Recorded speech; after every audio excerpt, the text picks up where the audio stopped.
Shalom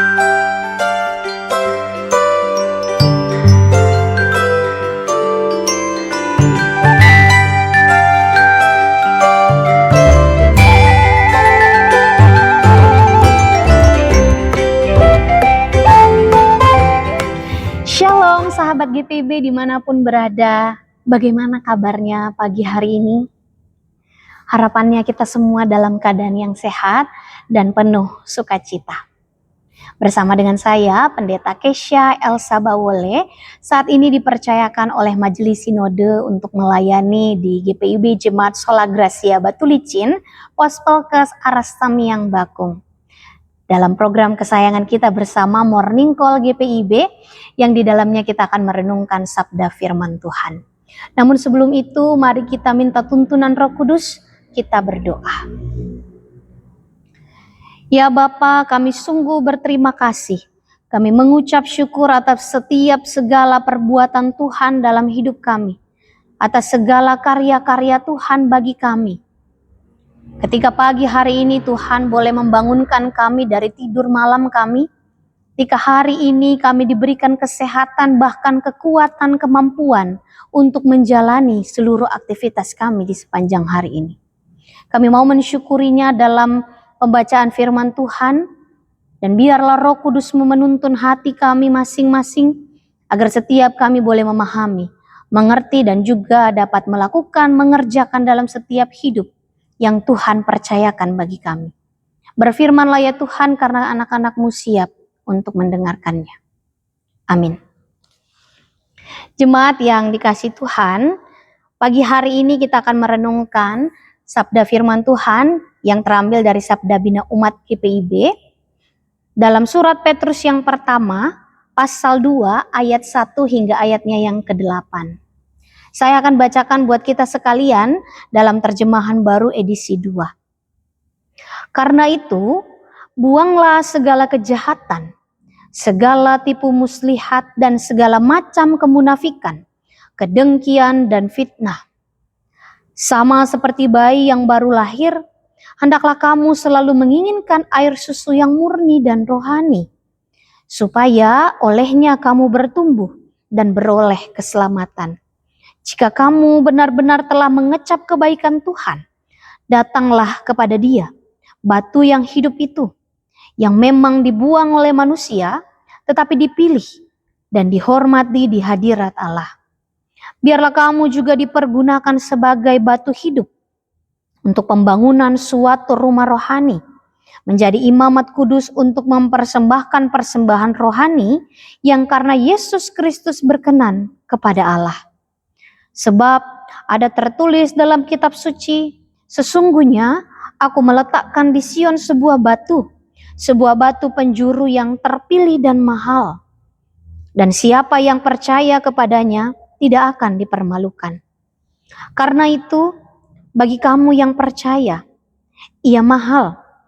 Tetapi bagi mereka yang tidak percaya, batu yang dibuang oleh tukang-tukang bangunan telah menjadi batu penjuru, juga telah menjadi batu sandungan, dan batu besar yang membuat orang jatuh. Mereka tersandung padanya, karena mereka tidak taat kepada firman Allah. Mereka juga telah ditentukan untuk itu. Demikian sabda firman Tuhan. Sahabat GPIB dimanapun berada, tema perenungan hari ini diambil dari sabda bina umat, datanglah kepada Dia. Saya mau mengawali dengan sebuah pertanyaan. Ketika kita diperlakukan dengan baik oleh atasan kita di tempat pekerjaan, bagaimana respon kita? Mungkin rasanya tidak sulit untuk melakukan setiap pekerjaan dengan sukacita yang diminta oleh atasan kita. Ketika ada seseorang yang memberi perhatian kepada kita, kita pun akan dengan senang hati memberi perhatian yang sama kepada orang tersebut. Namun, bagaimana jika yang kita terima justru hal yang sebaliknya? Ketika kita diremehkan, ketika kita direndahkan, bahkan ketika kita dihina, masih bisakah kita menyapa orang itu dengan ramah? Masih mampukah kita untuk melemparkan senyuman yang tulus? Masih mampukah kita untuk mengasihi dia, padahal hal yang dilakukan kepada kita adalah hal yang tidak mengenakan? Atau hal yang muncul dan hal yang lebih besar ada dalam diri kita, ialah keinginan untuk membalas hal yang lebih parah dari apa yang kita alami. Nah, sahabat GPIB, pergumulan seperti inilah yang juga dialami oleh orang-orang percaya non-Yahudi yang menjadi penerima dari surat 1 Petrus ini.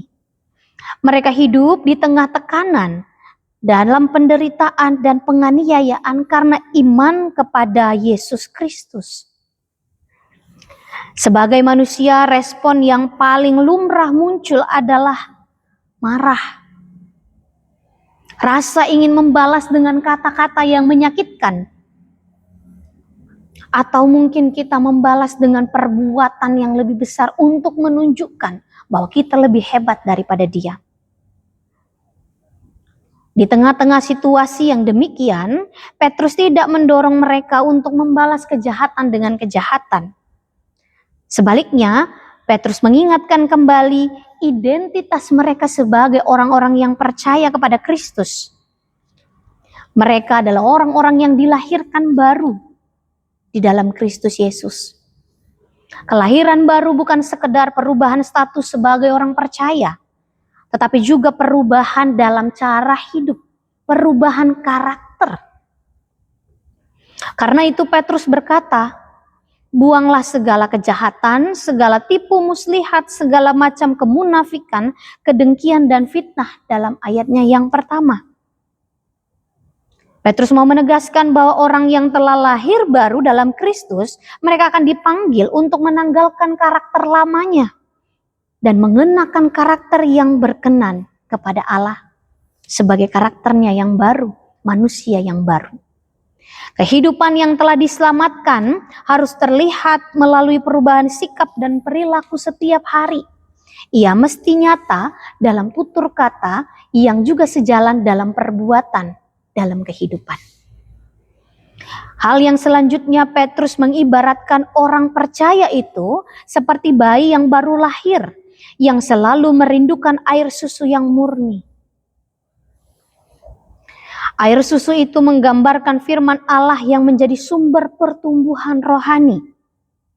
Sebagaimana seorang bayi tidak dapat mungkin bertahan tanpa susu, demikian pula orang percaya tidak dapat bertumbuh tanpa firman Tuhan, tanpa ada keinginan yang sungguh. Kerinduan akan firman ini menunjukkan sebuah ketergantungan kita kepada Allah. Semakin kita dipenuhi firman-Nya, semakin kita bergantung padanya, semakin kita dekat kepadanya, semakin besar pula rasa ketaatan dalam hidup kita sebagai manusia yang baru. Ayat yang ketiga pembacaan kita, Petrus mengingatkan bahwa orang percaya telah mengecap bahwa Tuhan itu baik. Pertanyaannya, kebaikan Tuhan yang seperti apa? Kebaikan Tuhan yang dimaksud adalah keselamatan yang telah dianugerahkan kepada kita melalui Yesus Kristus. Keselamatan bukan hanya anugerah yang dinikmati, tetapi itu juga harus diwujudkan dalam kehidupan yang semakin mencerminkan karakter Allah. Orang yang sungguh mengalami kasih karunia Tuhan akan terdorong untuk hidup sesuai dengan kehendak-Nya. Selanjutnya, Petrus memberikan sebuah ajakan yang menjadi pusat dari bagian pembacaan ini. Datanglah kepada Dia. Kristus disebut sebagai batu yang hidup ataupun batu penjuru. Saya yakin sahabat GPIB tahu bahwa dalam sebuah bangunan, batu penjuru adalah dasar sekaligus sebuah acuan yang menentukan arah, posisi, bahkan simbol dari kekokohan. Demikian pula kehidupan orang percaya. Di tengah berbagai godaan, di tengah kehidupan kita yang penuh dengan tekanan, Di tengah kehidupan kita masa kini dipenuhi dengan berbagai tantangan hidup, kita tidak akan mampu bertahan dengan kekuatan kita sendiri. Kita perlu bergantung, kita perlu melekat. Kalau tidak, kita akan gampang terikut arus kehidupan yang keliru. Kita akan mudah mengorek kembali karakter kita yang lama.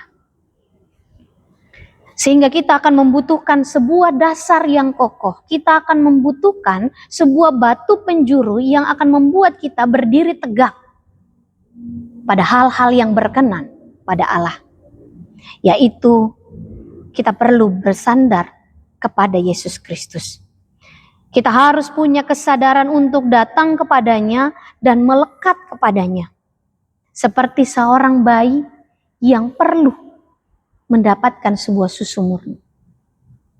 Rasa ingin itulah yang harusnya ada dalam diri pribadi orang-orang percaya. Supaya hidup saya dan hidup sahabat GPIB akan menggambarkan, akan mencerminkan karakter Allah itu sendiri.